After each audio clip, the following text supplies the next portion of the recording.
आज का जो क्वेश्चन है वो बेस्ड ऑन एज प्रॉब्लम पे है कि हम ये कंडीशन भी पूछते हैं, 10th में भी खाली है सिलेबस में, सीबीएसई बोर्ड, यूपी बोर्ड में क्वेश्चन आता है। एज से रिलेटेड क्वेश्चन है कि पेरेंट्स में जो है गिवन हो कि मैम की एज कितनी है इस समय प्रेजेंट टाइम में, 5 साल बाद क्या होगी, ठीक है, या अभी प्रेजेंट टाइम में इतनी है तो 5 साल पहले की होगी। तो ऐसे क्वेश्चन को सॉल्व करने के लिए हम लोग क्या देखते हैं, जैसे क्वेश्चन क्या है कि 5 years hence, यानी अब से 5 साल बाद a man's age will be 3 times the age of his son, कि जो एक आदमी है उसकी एज जो है वो सन की 3 गुनी हो जाएगी। कब से? अब से 5 साल बाद। फिर कह रहा 5 years ago, ये क्वेश्चन है 5 years ago the man was 7 times as old as his son, ठीक है, 5 साल पहले क्या था, जो आदमी था वो अपने बेटे की एज का 7 टाइम्स था। तो कह रहा find there present as.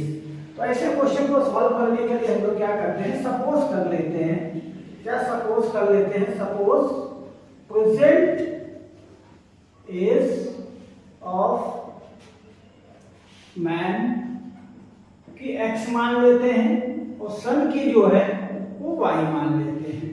2 variable में सॉल्व करते हैं। अब कहा गया 5 years ago, अब जब 5 साल पहले हमारी जो फर्स्ट कंडीशन है, first condition according to question, according to question, अगर 5 years ago 5 years hence a man's age will be, तो 5 years hence माने बाद में, तो क्या कहेगा, तो man's age क्या हो जाएगी, man's age यानी इस समय x है तो 5 साल बाद क्या होगी, x plus 5, इसमें 5 साल बाद 5 ऐड हो जाएगा। इसी तरीके से 5 साल जो है हमारी जो सन है इसकी भी एज बढ़ जाएगी, तो सन एज कितनी हो जाएगी, son age equal to y plus 5। अब क्या करते हैं, इसके बाद इक्वल कर देते हैं दोनों को, x plus 5 equal to y plus 5। कैसे सॉल्व करते हैं, कहा गया 5 years hence, मैन से, ये हमारी किसकी एज है, ये मैन की एज है और ये सन की एज है। इसमें कहा गया 3 टाइम्स ऑफ एज ऑफ सन, जो मैन की एज है वो सन की 3 टाइम्स हो जाएगी, ठीक है। 5 साल बाद जो आदमी है उसकी एज जो है वो सन की कितनी है, 3 गुनी है। तो इक्वल कब होगा, जब हम सन की एज को 3 टाइम्स कर देंगे तब ये इक्वल का साइन लगाते हैं, ये इक्वल हो जाएगा। इसको सॉल्व कर लेते हैं, x plus 5 equal to 3y plus 15, तो x minus 3y equal to 15 minus 5, तो x minus 3y equal to 10। ये पहली इक्वेशन क्रिएट हो गई हमारी।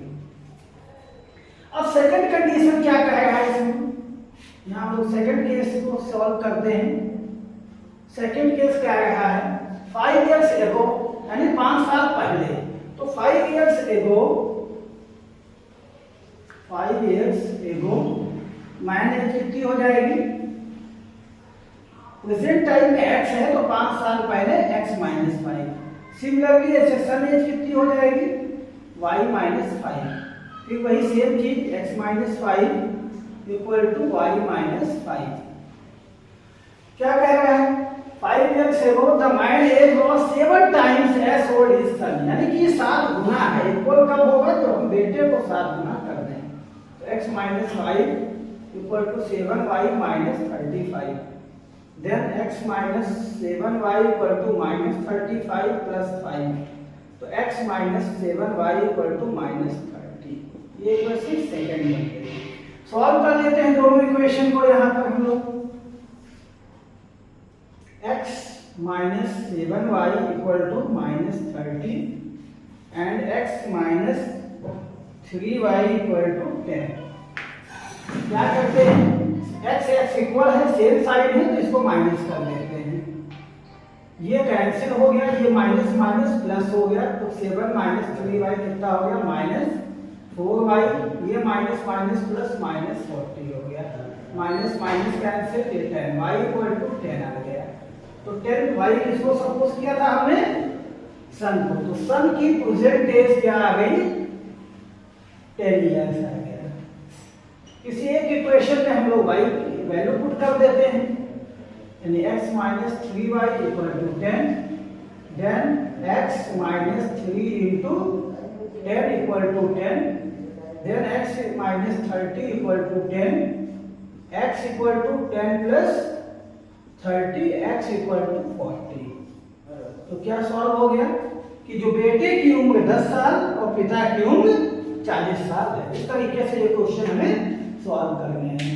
टू वेरिएबल में हम लोग सपोज करेंगे x y में जो कहा जाएगा वो दोनों को, जैसे 5 साल कहा गया मैन की उम्र, तो 5 साल मैन की भी बढ़ेगी, साथ में बेटे की भी उम्र 5 साल आगे बढ़ा देंगे। इसी तरीके से जब बैक जाएंगे तो दोनों की एज को 5 साल माइनस करके सॉल्व करना है।